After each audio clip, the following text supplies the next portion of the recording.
On this exercise, we're gonna try to do some submaximal weight bearing through our arm.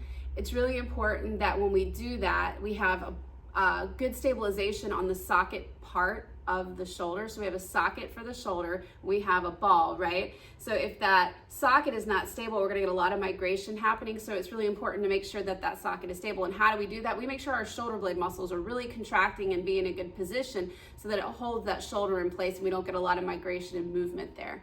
So the first thing we're gonna do when we do this exercise is we're gonna go ahead and stand up, and then I'm gonna take my shoulder blade and get it in a good stable pack position for me. So for me right now, because I'm gonna go low below the waist when I weight bear, I'm gonna get my shoulder blade to come back and down, and I'm just gonna hold it there. And so that's the first step. So that's the first step to stabilization. I'm gonna go ahead and get in position. For me, what I'm gonna use is this piece of a filing cabinet right here to go ahead and do my weight bearing on. So I'm gonna take and I'm gonna put my hand in that position to start off with.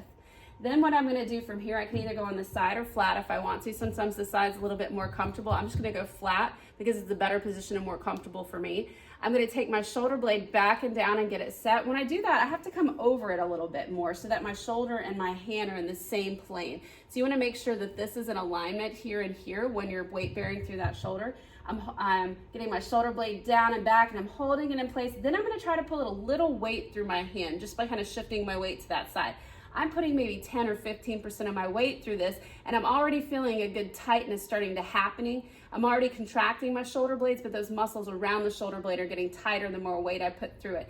Now there will be a point if I put too much weight through this that my shoulder blade is gonna start to come up and I'm gonna feel my body coming down because what's happening is my shoulder blade can't support all of that weight going through it. So I'm just gonna find that nice happy position where I feel a lot of my tension start to build up more in my shoulder blade muscles that are already contracting because I'm set, and then I'm just gonna lean into it and hold it.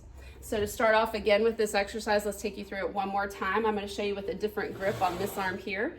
I'm just gonna go ahead and get set here, nice and easy. I'm gonna lean over trying to make sure that my wrist and my hand are in the same plane as my shoulder. I'm gonna get that shoulder blade back and down. I can have a little bit of flexion in this elbow here, just a little bit. And all I'm gonna do is I'm gonna put a little bit of weight through this hand. I'm feeling my shoulder blade muscles get nice and tight. I'm just gonna hold it. And then that's as easy as she gets. Just make sure when you're doing this, you don't have a lot of pain. You're not feeling that shoulder blade, the shoulder here migrate up as you weight bear through it. When that starts to happen, that's also considered too much weight through that arm. We're really trying to work the other shoulder blade.